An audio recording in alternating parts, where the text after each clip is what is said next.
Hello once again, and Tony here, and this time it's the final 10 of my top 25 most favorite Hey Arnold episodes. So let's begin. Number 10, we have a tie between Big Gino and False Alarm.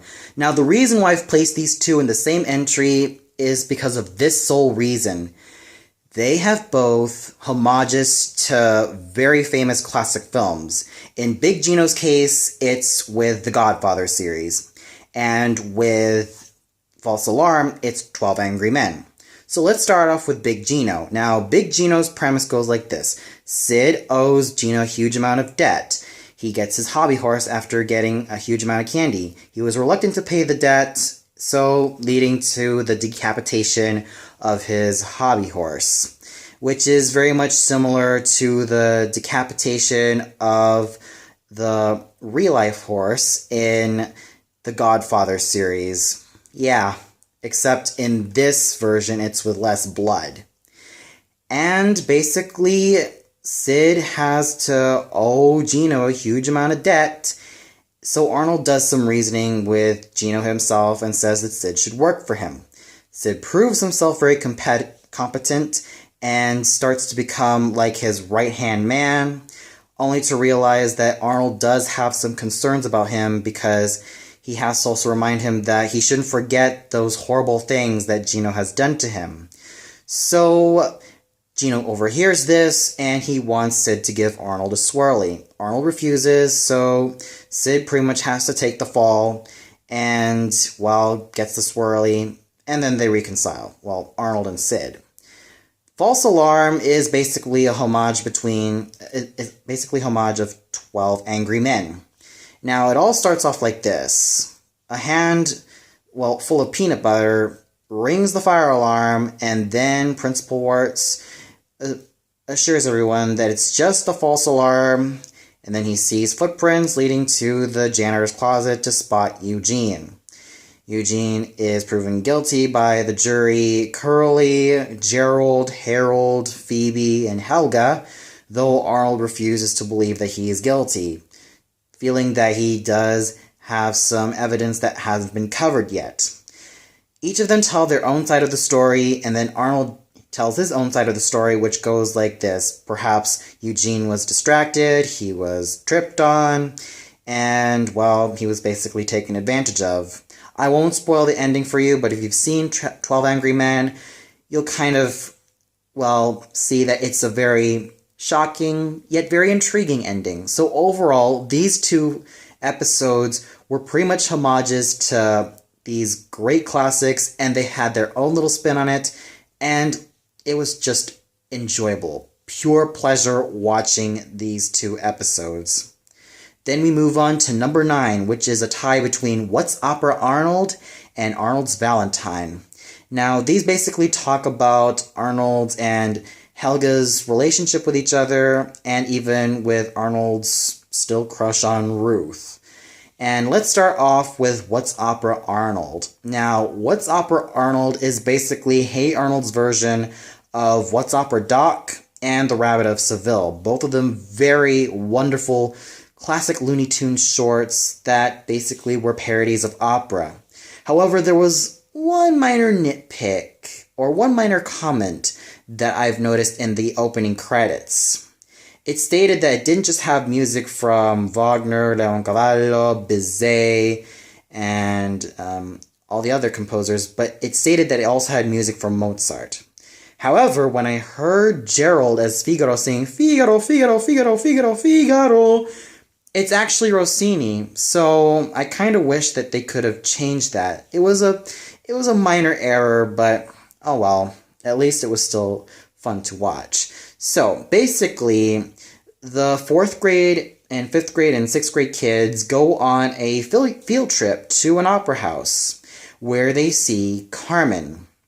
And at first, they were kind of iffy about the whole idea of going to see an opera as a field trip. But once they are totally intrigued with the premise of Carmen, the basic premise of Carmen, in which we see a gypsy girl falling in love with an officer, and then later on she falls in love with a bullfighter, Then they start to get pretty interested. And then what follows is a dream sequence of, firstly, Arnold, in which he dreams about him wondering where on earth is he. He sees Gerald coming out singing the Figaro lines.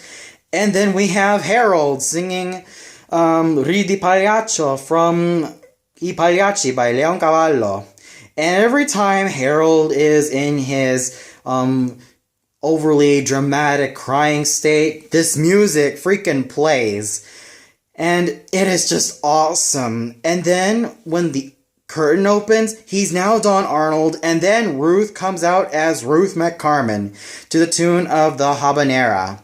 And then after Arnold gets woken up by Helga, Helga then has a dream sequence of her own, in which she first comes in as Brunhilde to the tune of Wagner's Ride of the Valkyries, and then kicks Ruth off the stage with her golden magic slingshot, which is a clever reference to What's Opera Doc.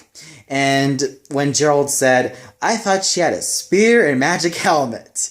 And then Helga proceeds to say, "No, with my golden magic slingshot, doy."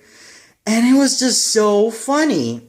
And then after that, Ruth gets kicked off stage, and then Helga's the new Carmen. Helga as Carmen, and Don Arnold dance, and then Curly comes in as Escamillo, singing his own rendition of the Toreador song. And let me just tell you, What's Opera Arnold is just so full of hilarity. It's kind of surreal at times, but I assure you, the music portrayed in this opera spoof and opera homage episode is just so much fun to watch that I found myself laughing at the edge of my seat and even cracking up a huge smile every time I see these characters on stage. It's just so impressively done and so impressively written that it's one of those breather episodes where I can just have a huge laugh and just have a really great time. Now, with Arnold's Valentine, this is the episode that concludes Arnold's crush on Ruth. On a more serious note, by the way. Basically, Arnold receives a letter from his French pen pal, Cecile, saying that she's going to come over to America. Helga sees this and decides that she's going to end up disguising herself as Cecile in order to dissuade Arnold from being with Ruth. Arnold he basically gives a Valentine's card to Ruth, signed Anonymous, and, Helga disguises herself as the fake Cecile. The real Cecile comes in a plane, saying that she's very excited to see Arnold. There's a sweet moment between Arnold and Helga as Cecile, and then we get to see Ruth and how she talks. And when I saw Ruth in this episode, of course, on the outside, she's very pretty, she's tall, she has braces, she's got really gorgeous brown hair, and I really like the dress that she wears. I mean, it's all red. I'm a huge red fanatic. But my goodness, is her personality quite dull and uninteresting. It's like, she's just a pretty face, but my goodness, her personality is sort of that of a dimwit. She even states that Anonymous is some guy who is a poet, and she's also quite shallow as well. So, that basically ended Arnold's crush on Ruth, and then the real Cecile comes in, saying that she is coming to America by surprise, and she gets confused, Arnold gets confused, Gerald comes in to take her cover, saying that he's Arnold, and takes Cecile out for a date. And one minor note about Gerald and Cecile together, I thought it's a really cute pairing between the both of them. Why can't there be more moments with Gerald and Cecile? Why can't there be more fan art with Gerald and Cecile? I'm totally fanboying here, so but still, that moment with Gerald and Cecile is very cute. I know I'm gonna get a lot of hate mail from a lot of Gerald and Phoebe shippers everywhere, but oh well, it's just my taste. I really like it seeing Gerald and Cecile together. I thought they were really cute. I mean, they looked really cute together, especially when Gerald asked Cecile out for a date to go to a hamburger joint. I thought it was just the cutest moment that I've ever seen. And then we get a really heart-to-heart moment with Arnold as himself and Helga still as the fake Cecile. And he kisses her hand, and then Helga runs off, feeling kind of bewildered, and it almost feels like Cinderella if it ended on a cliffhanger, which is very heartfelt. And overall, Arnold's Valentine is pretty much a heartfelt Valentine special that really shows you that, well, sometimes in life, the best things in life can come from the simplest of package. Not to mention Gerald and Cecile together. Awesome. And for the win. They look so cute together. I know I said that a million times, but I don't really care. So these are really two awesome episodes. A very fun episode about kids going into an opera and having their own visions of what their opera is going to be like. And then you have a very sweet, down-to-earth Valentine's Day episode. So it's a double whammy for number 9. The number 8, we have Mugged. I loved this episode ever since I was a kid.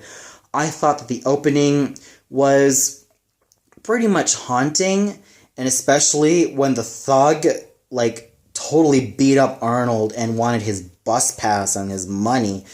And man, poor Arnold, after that, and when Grandma Gertie noticed that, she feels that he needs some self-defense classes. She comes in and teaches Arnold the ropes of karate, and after several days of training, I probably would presume also weeks as well, he starts to become very good at karate, especially when it comes to kicking the can off of Harold's head. The biggest highlight for me, or rather the biggest highlights for me, were this. Arnold beating the crap out of Brainy's and Eugene's bullies after interrogating them of what was in their paper boxes. I thought it was just awesome. The way that Arnold said, "Fair warning, don't make me use these," just made me feel so intrigued. And I was just totally wowed over at just how much of a badass Arnold was. Another highlight was when Arnold was talking to his reflection in the mirror and said, "You talking to me? Hey, you talking to me? There's no one else here." And Gerald just peers down and just looks at him.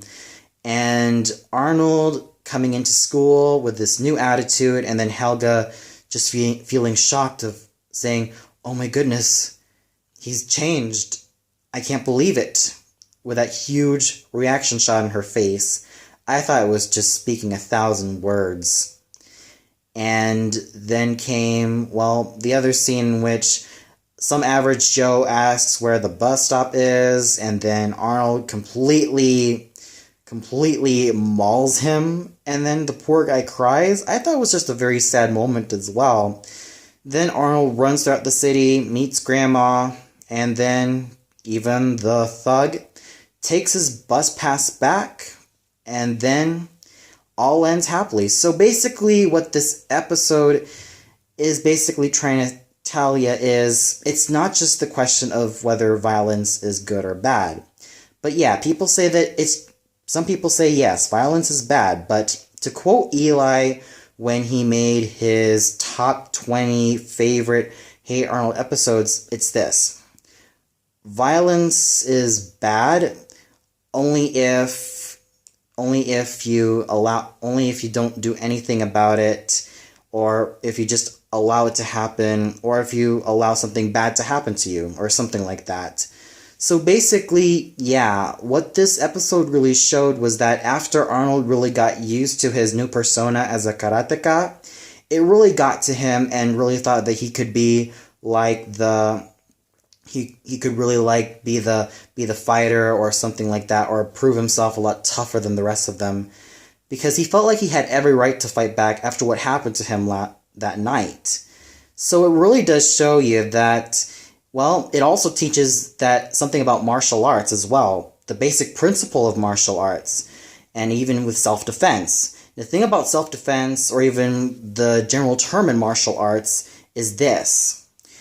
It's basically used for discipline and self-control.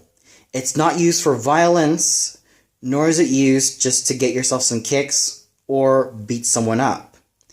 It's basically used to realize that you are your own person, you have your own set of standards, and you have to make sure that you're on the straight and narrow. And also, you have to just make sure that you have a really great sense of discipline. And you can't just use it for violence. No way. You have to use it for a noble cause. So that's pretty much it with this episode. I really loved Mug to this very day because the whole build-up with this episode was just awesome from beginning to end. And then we have number 7, Arnold's Halloween. My goodness, did I have a lot of fun memories with this Halloween special. Basically, the kids parody, or make up a radio show in which the aliens are coming, and the kids, headed by Helga, Harold, and many, many others, are dressed up as the aliens, though Harold did go crazy on the makeup.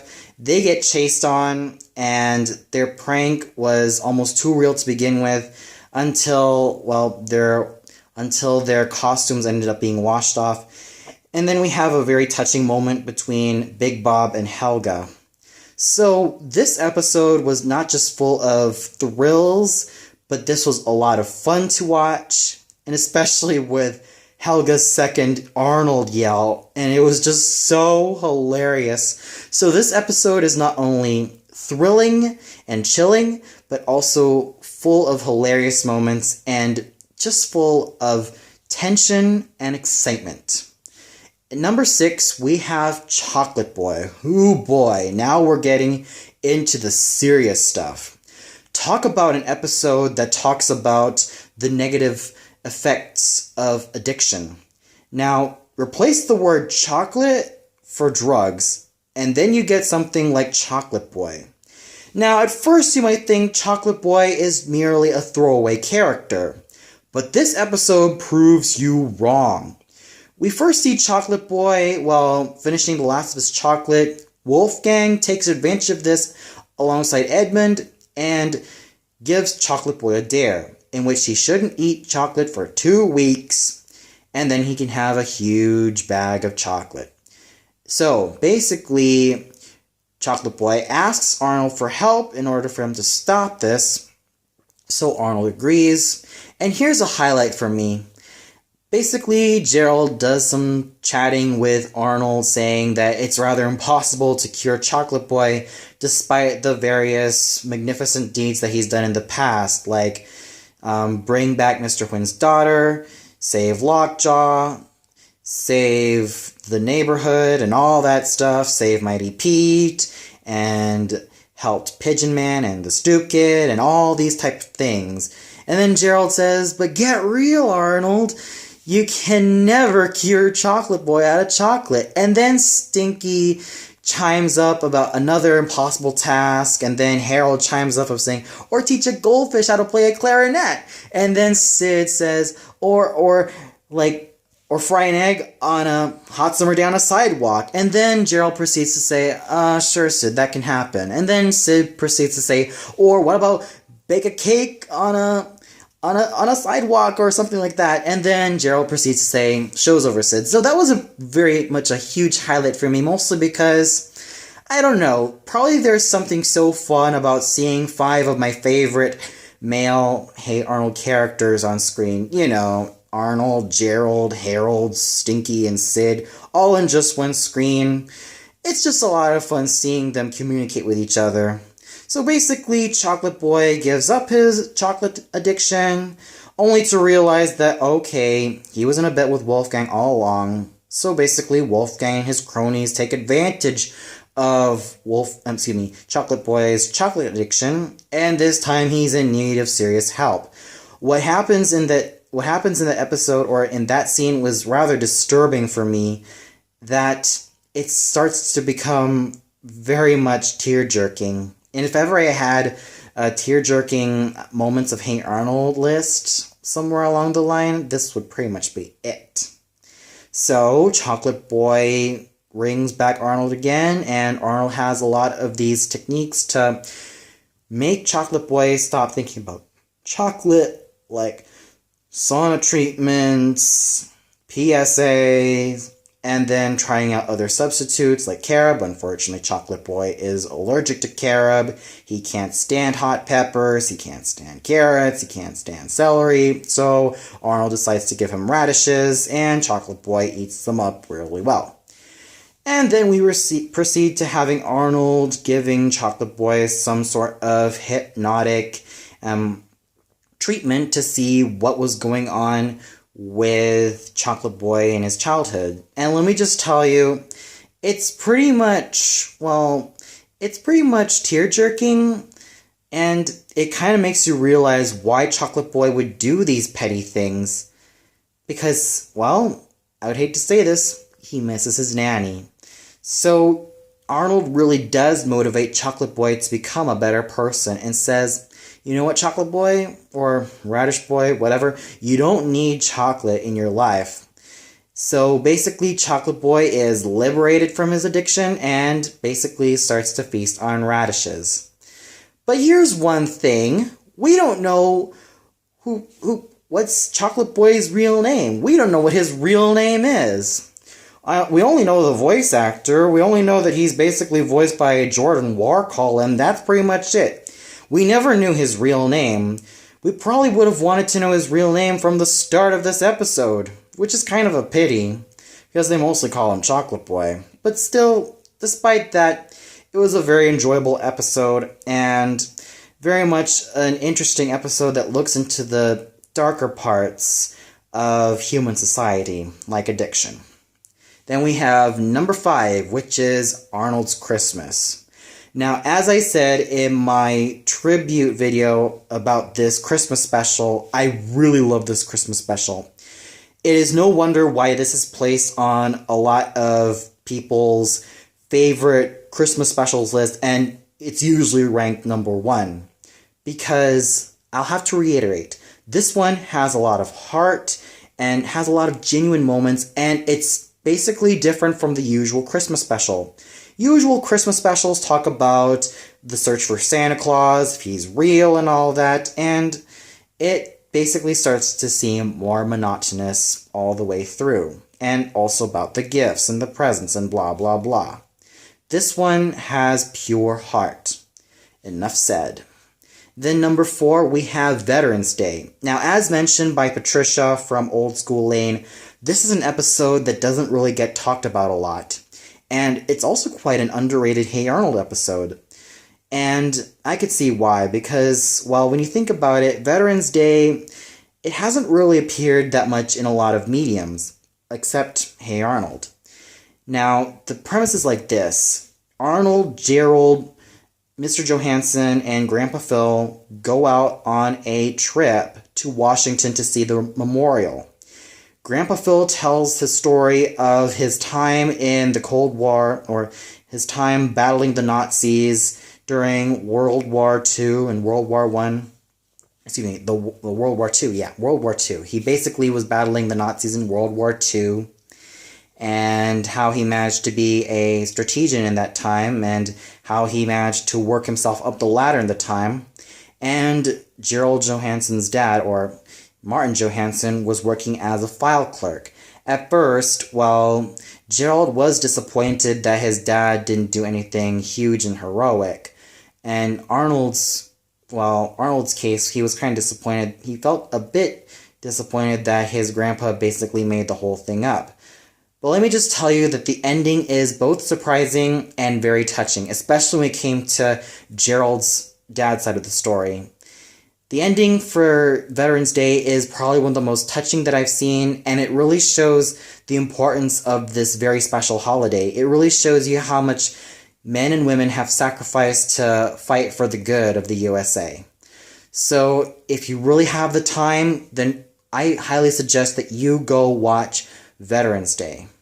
You won't be disappointed because it's just full of everything. It has laughs. It can bring you to tears. It can make you feel happy, and it can make you feel proud. And it just makes you feel like you've watched something fabulous. And this is what I got through watching Veterans Day. Then number three, we have a tie between Pigeon Man and Stoop Kid. Now these two episodes talk about one common theme. We're talking about people who are socially isolated from society. Or in Japanese, we call these people hikikomori, or a more technical term for them is NEET. Not in employment, education, or training. And that's what we got through these two characters, who are loners who are basically misunderstood by the rest of society. So let's start off with Stoop Kid. Now, this is also a fan favorite as well, because Stoop Kid, even though he's a one-time character and has appeared as a cameo in several other episodes, he proves himself to be a very interesting character because there's an interesting backstory about him not leaving his stoop for a long time, and how he has to have the courage to just face the world on his own without the help of trying to just say that he can't just stay in his stoop the whole time. He's taunted by a lot of people, but then he has the courage to really step out into the world. Pigeon Man, oh my goodness. The feels of this episode. At first glance, the kids think that the Pigeon Man is nothing more than a monstrous creature, but when Arnold goes to visit because of his injured pigeon, Chester, as he tried to deliver a message to Gerald, the Pigeon Man, or Vincent, cures him and, well, was able to fix Chester's problems, and then Vincent and Arnold spend a great amount of quality time together and really getting to know each other until Harold, Stinky, and Joey destroy the damn place and then just get the heck out of Dodge. Until Vincent and Arnold see what has happened to his abode, and then he realizes that, people have done this. He feels like he can't trust them, and he has to fly away into a new territory and tells Arnold this very touching message that he should not be sad, and that Arnold has taught Vincent that there can be people that can be trusted, that can be loved. And yes, what Vincent said about his relationship with the pigeons and with people is this. He trusts pigeons and understands them, but he doesn't understand people. So you have two episodes that are very interesting when it comes to social isolation. And when you think about it, these two have such great gravity, but Pigeon Man manages to really rise above the competition when it talks to socially isolated people. It really is a heartfelt episode that really tugs at your heartstrings. And the one thing to mention is the thing about Pigeon Man in its original story was that he was supposed to have committed suicide. But, well, the Nick executives thought that it would be too dark.